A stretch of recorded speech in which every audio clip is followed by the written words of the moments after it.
From the outside, my life looked like the kind of thing people dreamed about. A comfortable suburban house with a manicured lawn, a golden retriever named Max who thought he owned the neighborhood, and my wife Laura, a woman so stunning she could stop traffic. I was 37, a couple of years into a career in IT, and while I wouldn't call myself a rock star, I'd built a solid, steady life. Laura, 35, was the kind of woman who turned heads without even trying. She had long, dark hair that always smelled faintly of lavender, a laugh that used to make me forget every bad day, and a smile that made other guys openly jealous. She was my best friend. At least I thought she was. For most of our 10-year marriage, I worked hard to keep things exciting. I planned dates, cooked meals, even left her cheesy little notes in her car. Lately, though, something had shifted. Laura had become distant, always distracted. She'd stay on her phone during dinner, scrolling endlessly while I tried to fill the silence with small talk. "What's so interesting on there?" I joked one night, gesturing toward her phone. "Just Instagram." She replied without looking up, her voice flat. I told myself she was stressed. Everyone goes through phases, right? But deep down, a tiny voice whispered that something wasn't right. Still, I ignored it. After all, what kind of husband assumes the worst? It was a Wednesday night, the middle of an ordinary week. Laura had gone out to grab a few things for dinner, bread, wine, maybe some of those fancy chocolates she liked. Meanwhile, I was in the kitchen playing amateur chef. Cooking was my thing. It was how I unwound after a long day at work. I had music playing, Max snoozing by the door, and the smell of garlic and onions filling the air. Time ticked by. 30 minutes. An hour. Laura still wasn't home. I checked my phone. No texts, no missed calls.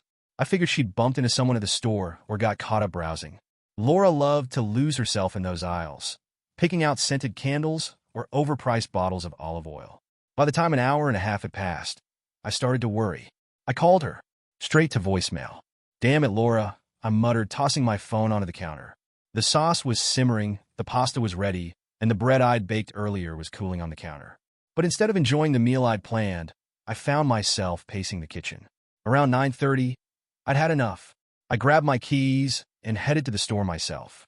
If her phone was dead, or if she'd locked herself out of the car, I'd be the knight in shining armor. That's what husbands do, right? The drive to the grocery store took all of 5 minutes, but my mind was racing the entire time. I pulled into the lot and scanned the cars. No sign of hers. Inside, I wandered through the aisles, feeling more ridiculous with every step. By the time I reached the checkout lanes, I was officially that guy. The one awkwardly asking employees if they'd seen someone matching my wife's description. "Sorry, man," one of the clerks said, shaking his head. On the drive home, frustration bubbled in my chest. Where the hell was she? As I turned onto our street, something caught my eye. Our neighbor Rick's truck was parked a few doors down, half hidden behind some bushes. At first, I didn't think much of it.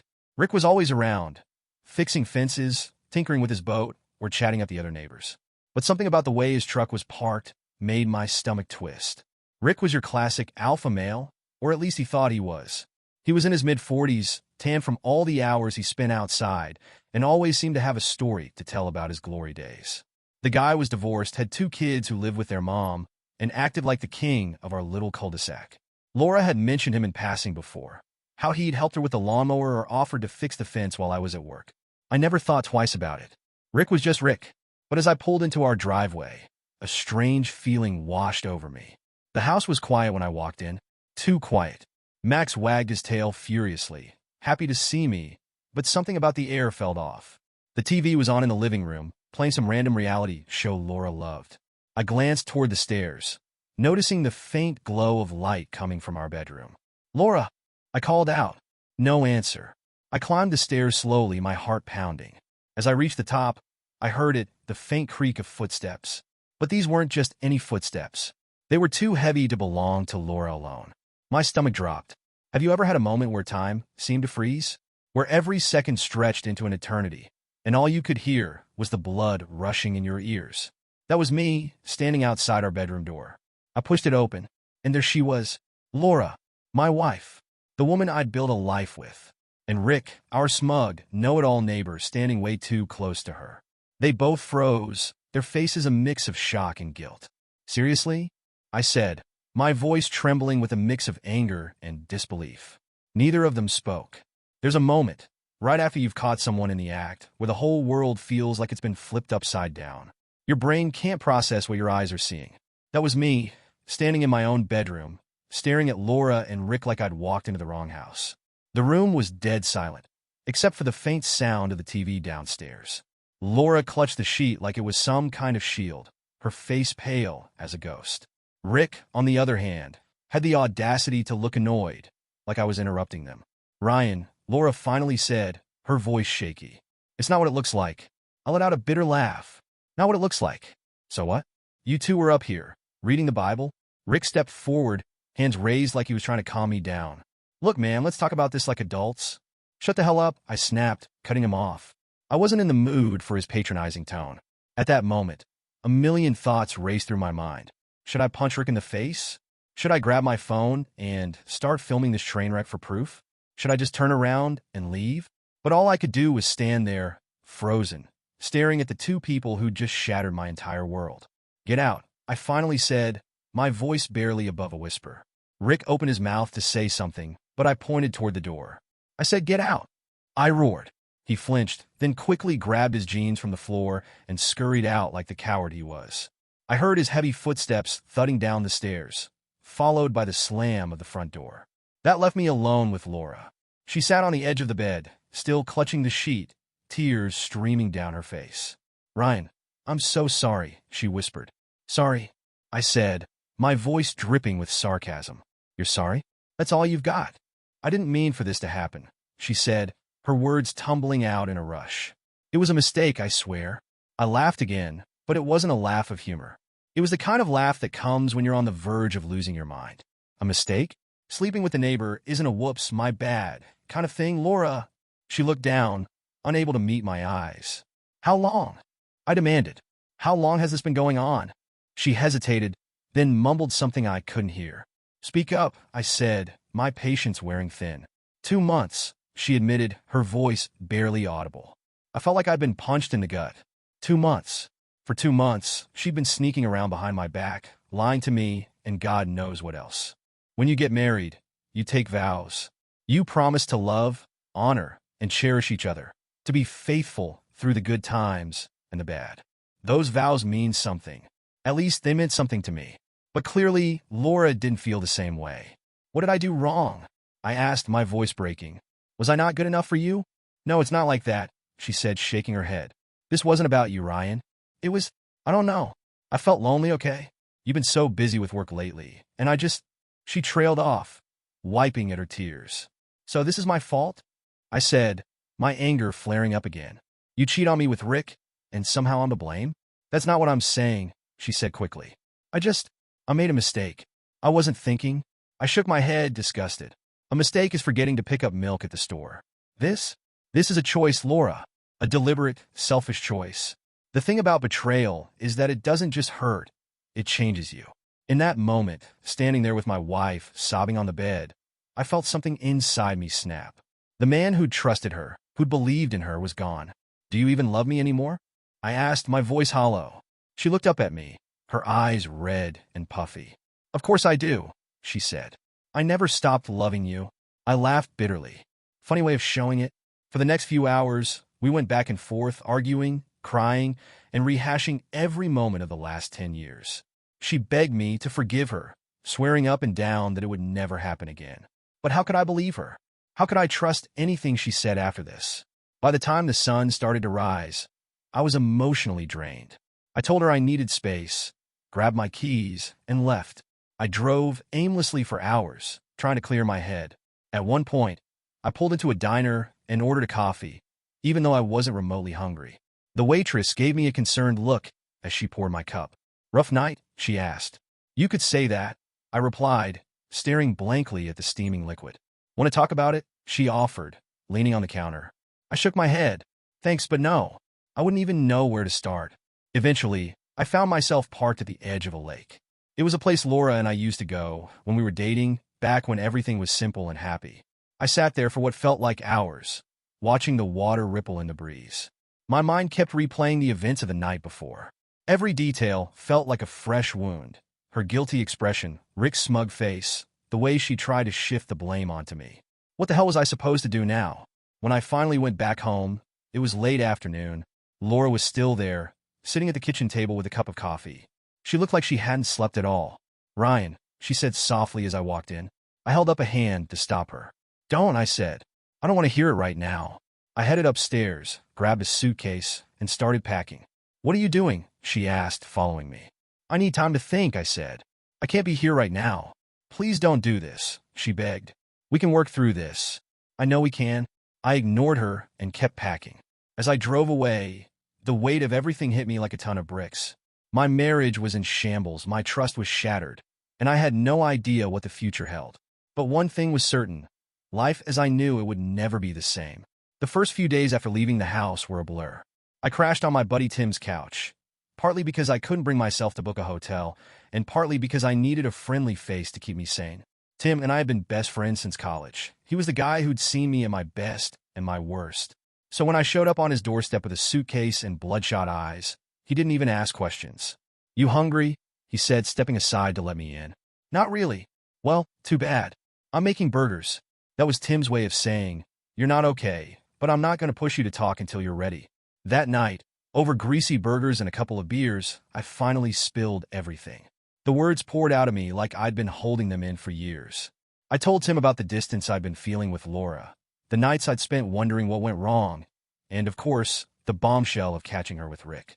Tim listened without interrupting, nodding occasionally, but mostly letting me get it all out. When I finally finished, he leaned back in his chair and let out a low whistle.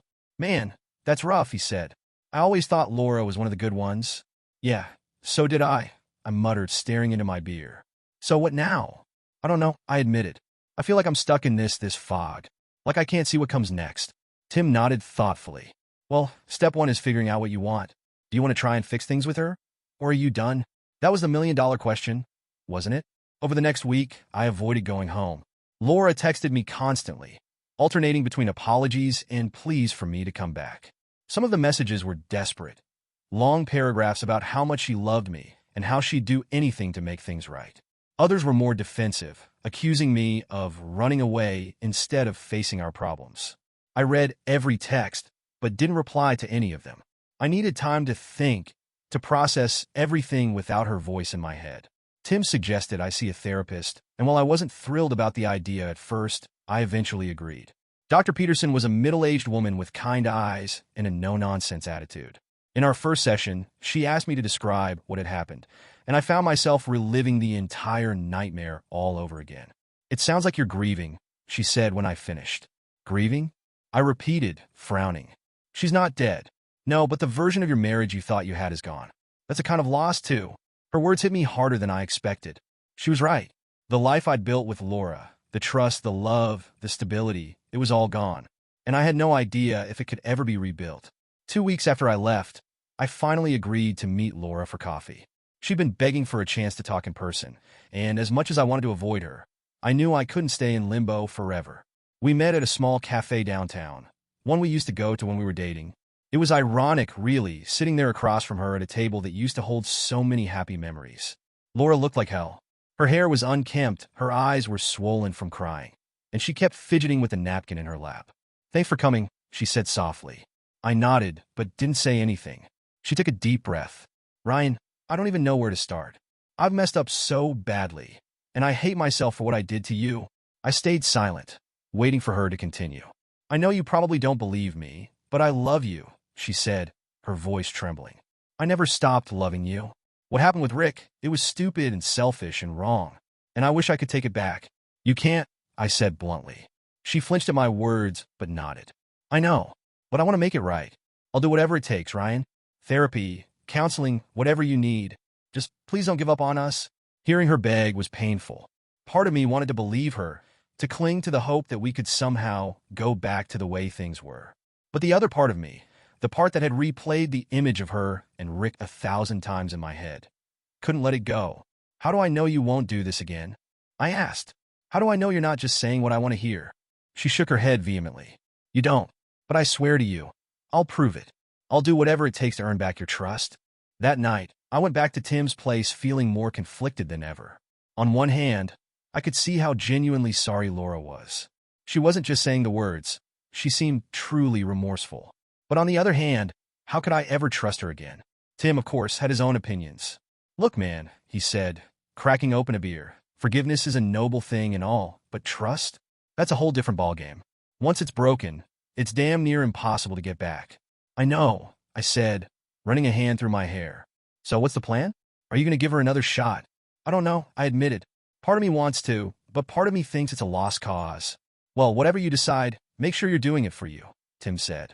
Not for her, not for appearances, just for you.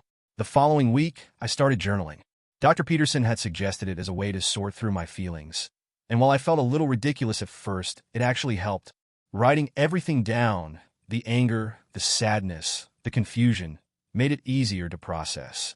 One night, I wrote out a pros and cons list. Pros of staying. Asterisk 10 years of history together. Asterisk love, if it was still real. Asterisk the chance to rebuild. Cons of staying. Asterisk the betrayal. Asterisk the loss of trust. Asterisk the fear that it could happen again. Looking at the list didn't make the decision any easier, but it did help me realize one thing. There was no right answer. No matter what I chose, it would come with consequences. Eventually, I agreed to try marriage counseling with Laura. I wasn't sure if it would work, but I figured I owed it to myself to explore every option before walking away for good. The sessions were intense, to say the least. We talked about everything. Her feelings of loneliness, my workaholic tendencies, the choices that led us to this point. Some days, it felt like we were making progress. Other days, it felt like we were tearing open old wounds without finding any real solutions. The turning point came about a month into counseling. Our therapist asked Laura a simple question. Why Rick? Laura hesitated, then said something that shattered me all over again. I don't know, she admitted. I guess. He made me feel wanted in a way I hadn't felt in a long time. The room went silent. I stared at her, my heart pounding. You didn't feel wanted? I said, my voice thick with emotion. After everything I've done for you? After 10 years of marriage? It's not about what you did or didn't do, she said, tears streaming down her face. It's about how I felt, and I know that's not fair, but it's the truth. Hearing those words was like a punch to the gut. It wasn't just about the affair anymore. It was about the cracks in our marriage that I hadn't even noticed. For the first time, I started to wonder if this was bigger than just a betrayal. Maybe we'd both been failing each other in ways we didn't fully understand. But the question remained, could those cracks ever truly be repaired? Marriage counseling didn't magically solve everything. In fact, some sessions left me angrier and more confused than before. Sitting across from Laura and listening to her explain why she strayed was like reliving the betrayal every single time. But at the same time, those sessions forced us to confront truths we'd both been avoiding for years. I realized something early in the process. The affair wasn't the disease. It was a symptom of years of miscommunication, unmet needs, and assumptions we'd made about each other. The therapist, a no-nonsense guy named Dr. Caldwell, said it best. Affairs don't happen in happy marriages. That doesn't justify them, but it explains them. Dr. Caldwell's words stuck with me. I'd spent weeks replaying Laura's actions in my mind, trying to figure out what I'd done wrong to make her cheat. But maybe it wasn't about blame. Maybe it was about understanding how we'd gotten here. During one particularly heated session, Laura confessed something that nearly sent me over the edge. It wasn't just the loneliness, she said, twisting a tissue in her hands. It was, I don't know. I felt invisible, Ryan. Like I didn't matter anymore. Invisible? I snapped. I cooked for you, planned date nights, did everything I could to make you happy. And you felt invisible? She flinched but held her ground. It wasn't about what you did or didn't do. It was about how we connected or didn't connect. I felt like we were living two separate lives. Even when we were together, I wanted to argue, to tell her she was wrong, but deep down, I knew she wasn't. The truth was I had checked out too. Maybe not in the same way she had, but I'd thrown myself into work, into hobbies, into anything that kept me from noticing the cracks in our relationship. The hardest part of counseling wasn't addressing what Laura had done. It was addressing what we'd both failed to do. Dr. Caldwell pushed us to have conversations we'd avoided for years. What did we want from each other? What did we need? What did healing even look like? Some days, those conversations felt like progress. Other days, they felt like punishment. One afternoon, after a particularly brutal session, I found myself sitting in my car, gripping the steering wheel so tightly my knuckles turned white. I wanted to scream, to cry, to punch something, anything to let out the frustration boiling inside me. Instead, I sat there in silence, staring at the dashboard. As the weeks went on, I started to notice something unexpected. Laura was trying, really trying, She cut all contact with Rick, going so far as to block his number and avoid him entirely. She offered full transparency, access to her phone, her emails, even her social media accounts. It was extreme, but she said she'd do whatever it took to rebuild trust. She also started showing up in ways she hadn't before. She'd leave little notes in my lunchbox, apologizing for what she'd done and reminding me how much she loved me. She planned date nights, something I'd always been the one to initiate in the past. At first, I was skeptical. Was this genuine remorse or just guilt? But over time, her efforts started to feel real. One night, we were sitting on the couch, watching a movie. Max was curled up at our feet, snoring softly, and for the first time in what felt like forever, things felt normal. Halfway through the movie, Laura reached over and took my hand. "I know I don't deserve your forgiveness," she said quietly, "but I want you to know how much I appreciate you giving me a chance." I didn't respond right away. Instead, I stared at the TV, letting her words sink in. Finally, I looked at her. "I haven't forgiven you," I said honestly. "Not yet, but I'm trying." She nodded, her eyes glistening with tears. "That's all I can ask for." Despite the progress we were making, there were still moments when the anger and resentment bubbled to the surface. One evening, while we were cleaning up after dinner, I asked her a question that had been gnawing at me since the day I found out about the affair. "Why am—" I asked, my voice sharper than I intended. Laura froze, her hands pausing over the dishes. "What do you mean?" "I mean, why Rick? Out of all the people in the world, why did it have to be him?" She set the dish down and turned to face me. "I don't know," she said softly. "I wish I had a better answer, but I don't. He was there. He gave me attention when I felt invisible. And I let it happen." Her honesty cut like a knife, but I appreciated it. At least she wasn't making excuses. One of the biggest hurdles we faced was rebuilding intimacy. Not just physical, but emotional. Dr. Caldwell gave us exercises to help reconnect, like spending 15 minutes a day just talking. No phones, no distractions. At first, it felt forced and awkward, like we were strangers trying to make small talk. But gradually, those conversations started to feel natural. We also started going on weekly date nights, something we hadn't done consistently in years. One night, we went bowling, a simple, silly activity that reminded me of the early days of our relationship. We laughed, teased each other, and for a few hours, it felt like the weight of everything else disappeared. But not every day was a good day. There were still moments when I'd catch myself replaying the memory of finding them together. One night, I had a nightmare about it, so vivid it felt real. I woke up in a cold sweat, my heart racing. Laura stirred beside me, reaching out to touch my arm. "Are you okay?" she asked, her voice thick with sleep. "Yeah," I said, even though I wasn't. She sat up, her eyes filled with concern. "What's it about?" I nodded, unable to say the words out loud. "I'm sorry," she whispered, her voice breaking. "I'm so sorry, Ryan." I didn't respond. Instead, I got out of bed and went downstairs, needing space to clear my head. As the months went on, I realized that healing wasn't a straight line. It was a messy, painful process with setbacks and victories, doubts and breakthroughs. There were days when I felt like we were making progress, like our marriage was stronger than it had been in years. And then there were days when I questioned if it was worth the effort. The truth was, I didn't know if I could ever truly forgive her. But I also didn't know if I was ready to walk away. One evening, as we sat on the back porch watching the sunset, Laura turned to me and said something that caught me off guard. "If you ever decide you can't do this anymore," she said, "I'll understand. I hope you'll stay, but if you can't, I won't blame you." Her words hit me like a ton of bricks. For the first time, I realized that she wasn't just fighting for our marriage. She was also giving me the freedom to walk away if that's what I needed. It was a selfless gesture, and it made me see her in a new light. By the end of the 4th month, things were different. Not perfect, but different. I didn't feel the same level of anger and resentment I had in the beginning. I still had doubts, still struggled with trust, but I also saw the effort Laura was putting in. The question was, would it be enough? By the time we reached the 6-month mark after Laura's affair, the house didn't feel like a war zone anymore. But it didn't feel like home either. We'd been working tirelessly in therapy, unpacking years of unresolved issues and building routines that made us feel like partners again. We laughed more than we had in months, spent time reconnecting, and even started planning a short trip together to escape the heaviness that had weighed us down. And yet, something still wasn't right. Every time Laura reached for my hand, I hesitated. Every time she said she loved me, a small voice in my head asked, "Does she mean it?" I couldn't stop replaying that moment in the bedroom.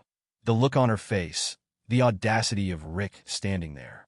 No matter how much progress we made, that image lived in the shadows of my mind, creeping out when I least expected it. Dr. Caldwell had warned us about this. Healing doesn't guarantee forgetting, he said during one session. The goal isn't to erase the pain, but to grow beyond it. The question you both need to ask is, can you build a life together with the scars? Scars. That word stuck with me.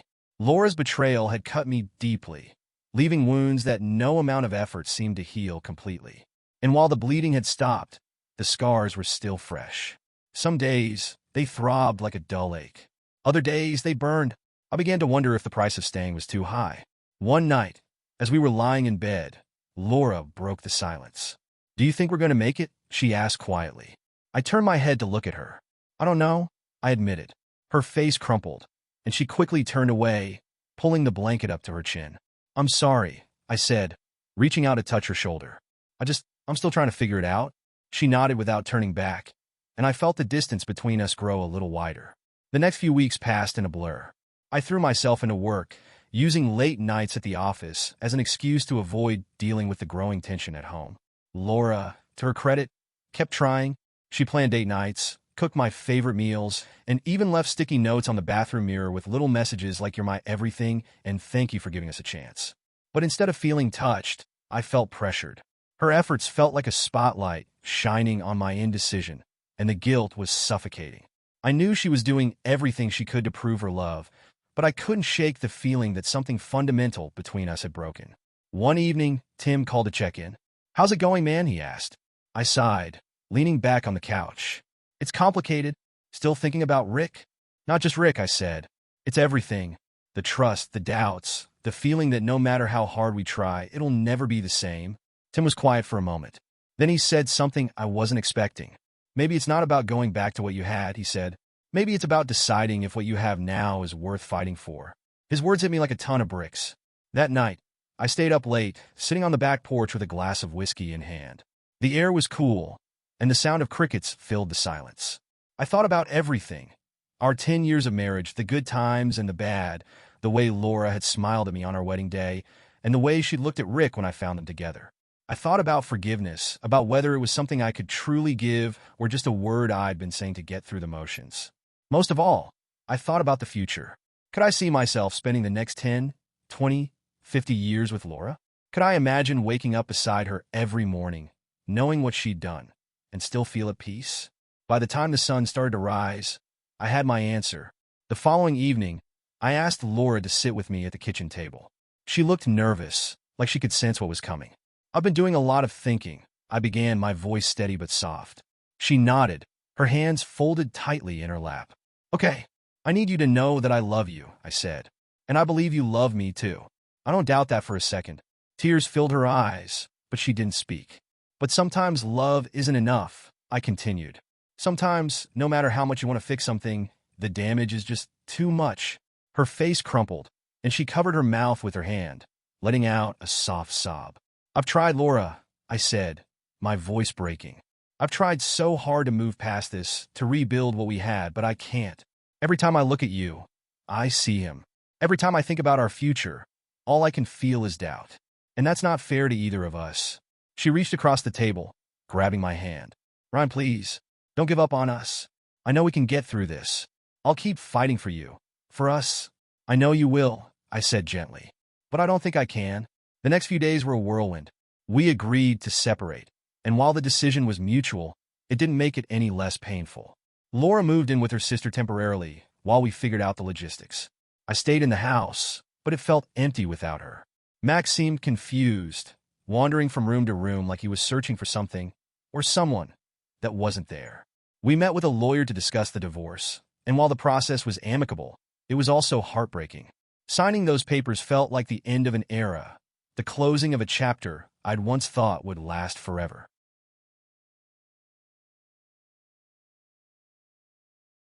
In the weeks that followed, I started rebuilding my life.